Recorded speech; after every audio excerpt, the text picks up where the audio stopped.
ሴቶች ለብዙ ወንዶች ፈጽሞ ግልጽ የማይሆኑባቸው ምስጢሮች ወንዶች ስለ ሴቶች እናውቃለን ብለው በሚያስቡትና ሴቶች በትክክል በሚሰሙት መካከል ከፍተኛ ክፍተት አለ። በዚያ ክፍተት ውስጥ ግራ መጋባት፣ የተሳሳተ ትርጓሜ፣ ያመለጡ ዕድሎችና አንዳንዴም የፈረሱ ግንኙነቶች ይገኛሉ።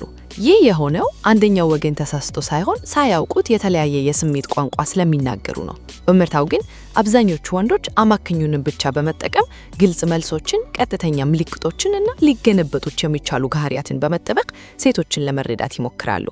ሴቶች ግን በብዙ ሁኔታ ውስጥ በስሜት በአውድ እና በቀላል ቃላት ሊገለጡ በማይቻሉ ረቂቅ ተግባቦት ውስጥ ይንቀሳቀሳሉ።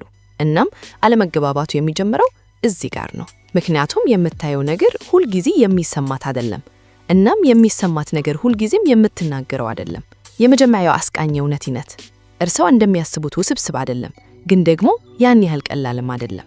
ላፍት ግልጽ እንሁን፣ ምክንያቱም ነገሮች እውነተኛና በተመሳሳይ ጊዜ ትንሽ አስቃኝ የሚሆኑት እዚህ ጋር ነው። ብዙ ወንዶች ሴቶች ወይ ውስብስብ ናቸው ወይም በጣም ቀላል ናቸው ብለው ያምናሉ። ሁለቱም ግምቶች ስህተት ናቸው፣ ምክንያቱም እውነታው በሁለቱ መካከል ነው። ሴቶች እርስዎን ለማስገረም አይደለም የሚሞክሩት። እነሱ ለእነሱ ተፈጥሯዊ በሆነ መንገድ ስሜታቸውን እየገለጹ ነው። ነገር ግን በጠመመ መስመሮች የሚንቀሳቀስ ቦታ ውስጥ ቀጥተኛ መስመሮችን ከፈለጉ ሁልጊዜም የጠፉ የሚሰማቸዋል። መጀመሪያ ስሜቷን ይሰማታል፣ ከዚያ ታስባለች። አብዛኞቹ ወንዶች የሚተሉት ትልቅ ምስጢር ከምክንያታዊ ግምገማ በፊት ሁልጊዜም የስሜት ተሞክሮ ቀድሞ እንደሚመጣ ነው። ይህ ማለት እርሷ ምክንያታዊ ማለት አይደለም፣ ይልቁንም ስሜቶቿ አመለካከቷን ይቀርጻሉ ማለት ነው።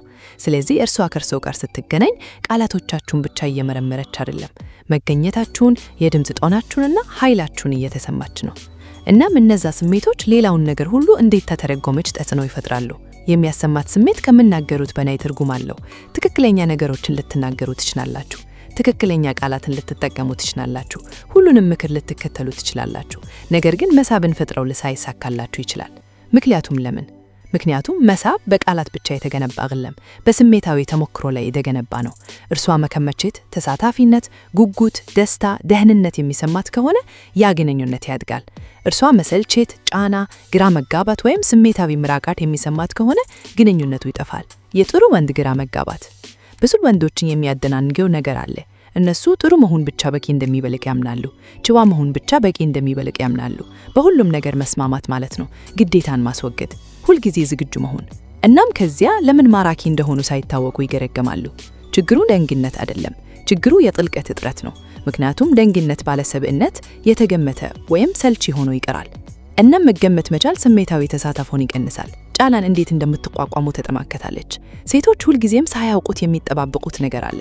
በአስቸጋሪ ሁኔታዎች እንዴት ምላስ እንደምትሰጡ፣ ረጋ ትቀኗላችሁ ወይስ የመከላከል ባህሪው እንደምታሳዩ፣ ወይስ ቁጥጥራችሁን ታጣላችሁ? ምክንያቱም ጫና ማንነታችሁን ይገልጻል፣ ማንነታችሁ ደግሞ እምነትን ይገናል። ፈተና ሳትለው የፈተነቻችኋል። አሁን ብዙ ወንዶች የማያረዱት ነገር አለ።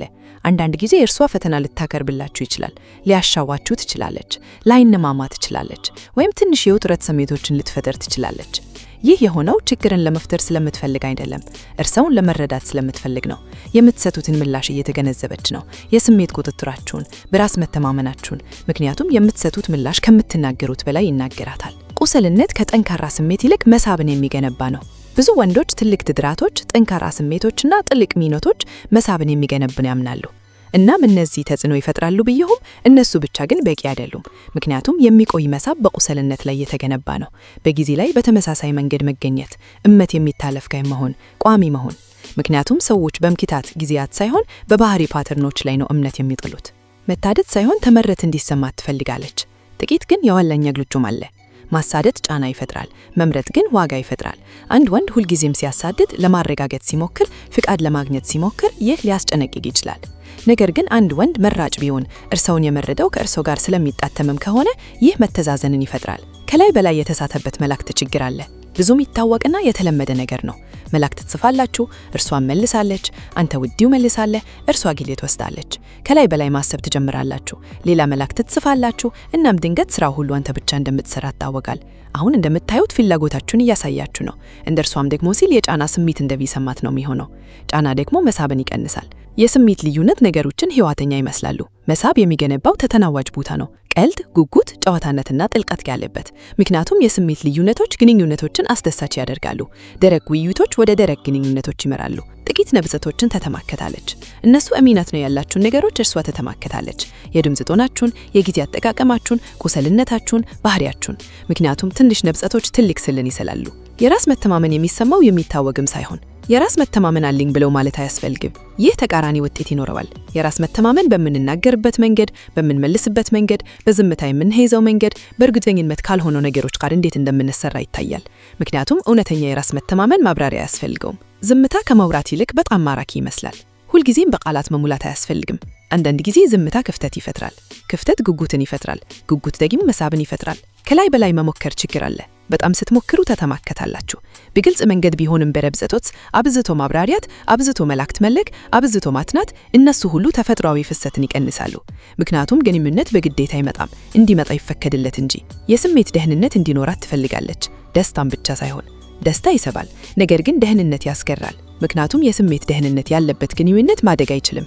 ደህንነት ደግሞ ከቁሰልነት፣ ከክብር እና ከመረዳት ይመጣል። የሚሰማትን ነገር ሁልጊዜም በቀጥታ ለማለት ትችላለች። ብዙ መለጋገጮች የሚፈጠሩት እዚህ ዳር ነው። ስሜቶቿን ሁልጊዜም በግልጽ ላታሳይ ትችላለች። ይህ የሆነው ደበቀች ሳይሆን ስሜቶች ውስብስብ ስለሆኑና አንዳንድ ጊዜ ወደ ቃላት ለመተርጎም አስቸጋሪ ስለሆኑ ነው። ከመኽፋት ይልቅ መገኘት በጣም ኃይል አለው። መኽፋት አያስፈልግም። ሁልጊዜም ለማስደመቅ መሞከር አያስፈልግም። መገኘት ብቻ ነው የሚጠበቅባቸው። ምክንያቱም መገኘት ግንኙነትን ይፈጥራል። ሁለት ወንዶችን በዓይነ ህሊናችሁ ይሳሉ። አንዱ ፍልቅያተ ነገር ለማለት ይሞክራል። ሁልጊዜ ራሱን ያስተካክላል። ፍቃድ ይሞክራል። በስሜት ይነቃቃል። ሌላው ደግሞ ረጋ ያለ የሚገኝ ቆሞና ቋሚ ነው። በጊዜ ውስጥም ወንዱ ጫና ይፈጥራል፣ ሌላው መሳብን ይፈጥራል። የመጨረሻው እውነታ ሁሉ ሴቶች ሊፈቱ ለሚገቡ እንቅዘፍት አይደሉም፣ ሊረዱ ለሚገቡ ሰዎች ናቸው። መረዳት ደግሞ ከክትትል፣ ከግንዛቤ እና ከስሜታዊ ብልሃት ይመጣል። ስለዚህ ሴቶች ምን ይፈልጋሉ ብሎ ከማሰብ በፊት የሚሰማትን ነገር እንዴት ልረዳ እችላለሁ ብሎ ይጠይቁ። ያንን ከረዳችሁ ብለህ መገመትን ታቆሙና ማስገደድን ታቆሙና መገናኘት ትጀምራላችሁ። እናም የትኛውም ለውጥ ደግሞ እዚያው ጋር ነው የሚመጣው። ላይክ ኤንድ ፎሎ ኤንድ ሼር